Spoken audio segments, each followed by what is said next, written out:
I'm Mr. Gray, retired investigator. These are the stories that never left me. Daniel Harper disappeared at 3:17 in the morning, and the strange part wasn't that no one heard him scream. It was that no one even saw him leave. Right before we dive in, just a small ask. If you enjoy this kind of storytelling, subscribe and like the video. It helps me keep creating more for you.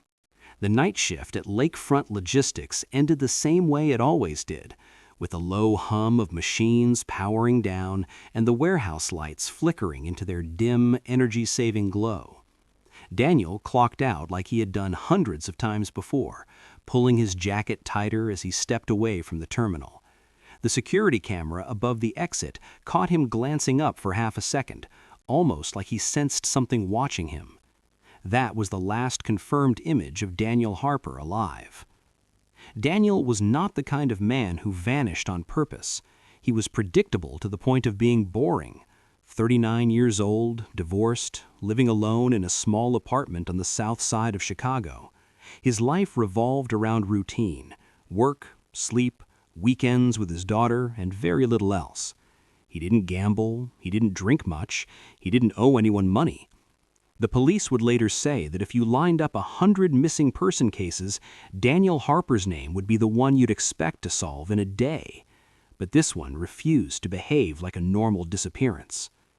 When Daniel didn't show up Saturday morning to pick up his daughter Emily, his ex-wife Laura felt that familiar knot of anxiety tighten in her chest. Daniel never missed his weekends, not once in 3 years. At first, she told herself he had overslept after a long shift, but by noon, his phone was still going straight to voicemail. By evening, Laura was driving past his apartment, staring at his car parked neatly in its usual spot, untouched. Inside the apartment, nothing was disturbed.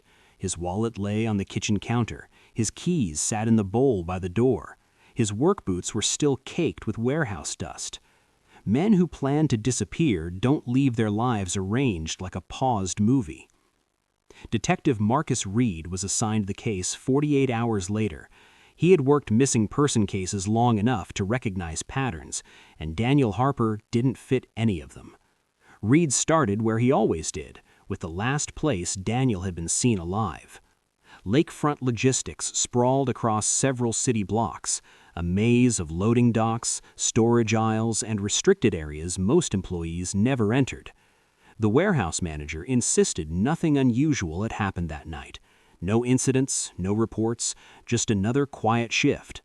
The security footage told a different story. Reed watched it over and over, slowing it down frame by frame.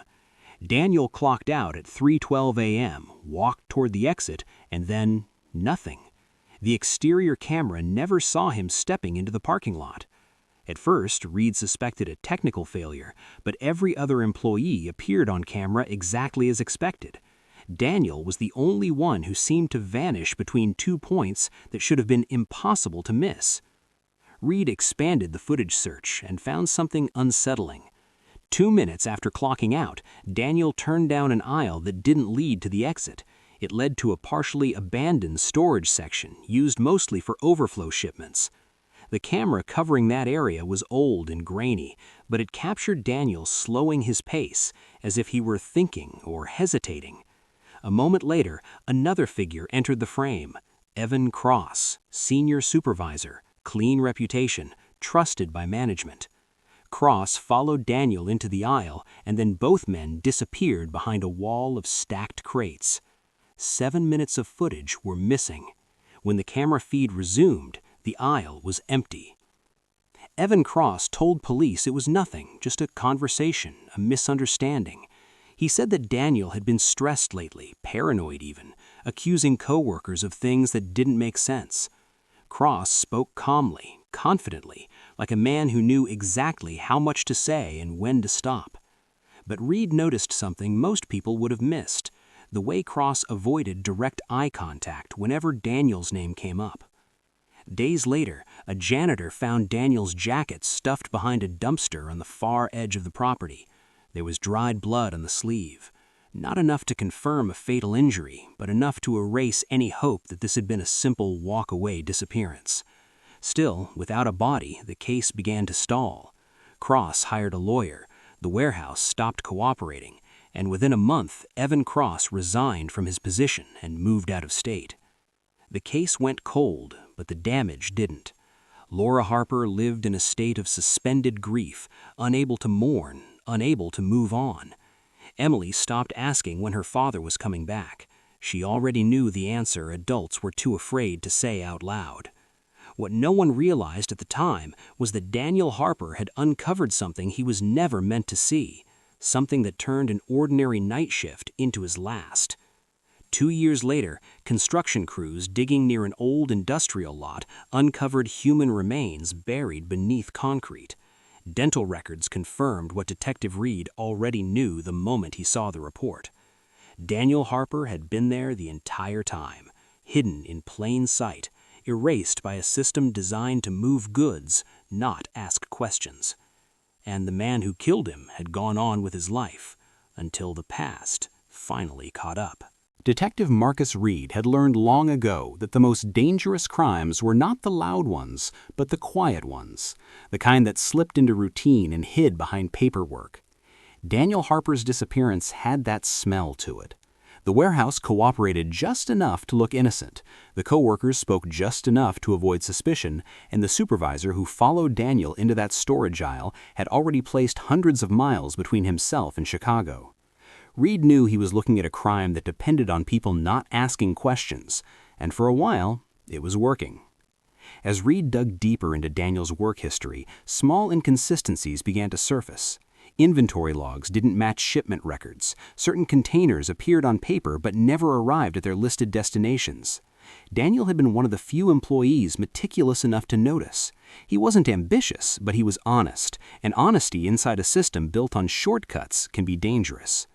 Reed found an email Daniel had drafted but never sent, saved in the outbox on his personal laptop. It was addressed to warehouse management and mentioned irregularities and missing inventory. The timestamp showed it had been written 3 days before Daniel vanished. When Reed interviewed Daniel's coworkers again, the fear was easier to hear this time. One man admitted Daniel had been asking too many questions. Another said Daniel believed someone inside management was stealing. No one wanted to say Evan Cross's name out loud, but it hovered in every pause, every unfinished sentence. Cross had authority, access, and the kind of confidence that comes from believing rules are for other people. Laura Harper felt the investigation slipping away, and that scared her more than the idea that Daniel might be dead. Uncertainty was its own form of torture. She replayed their last conversation over and over in her head. Daniel had sounded tired, distracted. At the time, she thought it was just the night shift wearing him down.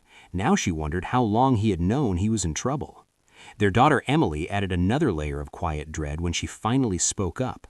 She told Laura that on the night before he disappeared, Daniel had hugged her longer than usual and told her something that didn't make sense at the time. He said, "Sometimes doing the right thing costs more than you think." Laura hadn't told the police that part yet. She wasn't sure why. Maybe she was afraid of what it confirmed. Reed tried to bring Evan Cross back to Chicago, but Cross's lawyer shut that down quickly. Without a body, without a crime scene, everything Reed had was circumstantial. The warehouse footage was incomplete. The jacket with blood raised suspicion but didn't prove murder. The legal system demands certainty, and certainty was exactly what this case refused to provide. Weeks turned into months, and the pressure to close the file quietly began to build. Cases like Daniel Harper's made departments uncomfortable. They suggested failure. They suggested someone had gotten away with something. The breakthrough came from a place Reed hadn't expected. A former warehouse employee, fired months after Daniel disappeared, contacted the department anonymously. The man was shaking when Reed met him in a diner off Interstate 90. He said he had stayed quiet because he needed the job, because he had a family, because he was scared. He told Reed that Evan Cross ran an off-books operation using the warehouse as cover.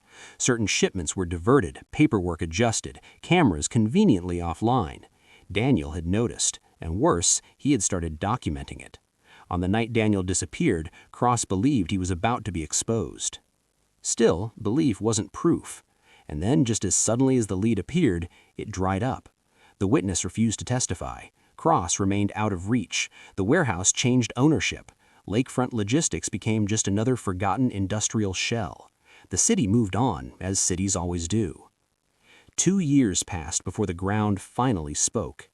Construction crews tearing up concrete near an abandoned lot uncovered human remains wrapped in industrial plastic. The location was less than a mile from the warehouse. Reed knew before the lab confirmed it. Daniel Harper had never left the system that killed him. He had simply been buried by it. The autopsy revealed a single blow to the skull, delivered with controlled force. Not rage, not panic, precision. Someone had meant to silence him, not torture him. When Evan Cross was arrested in Arizona, he looked older but not surprised. During the flight back to Chicago, he stared out the window, silent, as if he had been waiting for this moment. The trial would reveal the full scope of the operation Daniel had uncovered and the cost of speaking up in a place where silence was currency. But the truth, when it finally came out, would leave everyone with the same uncomfortable realization. Daniel Harper didn't die because he was careless. He died because he was honest in a system that couldn't afford honesty. By the time Evan Cross was brought back to Chicago, the city barely remembered Daniel Harper's name. 2 years was a long time for a city that swallowed crimes daily and kept moving without looking back. For Laura Harper, it felt like time had stopped entirely. She sat in the courtroom every day, hands folded tightly in her lap, listening as strangers explained her ex-husband's life in fragments, employee records, inventory logs, timestamps on grainy security footage. Daniel was reduced to evidence, and the man who ended his life sat only a few feet away, clean-shaven, composed, almost bored. The prosecution laid out the case carefully.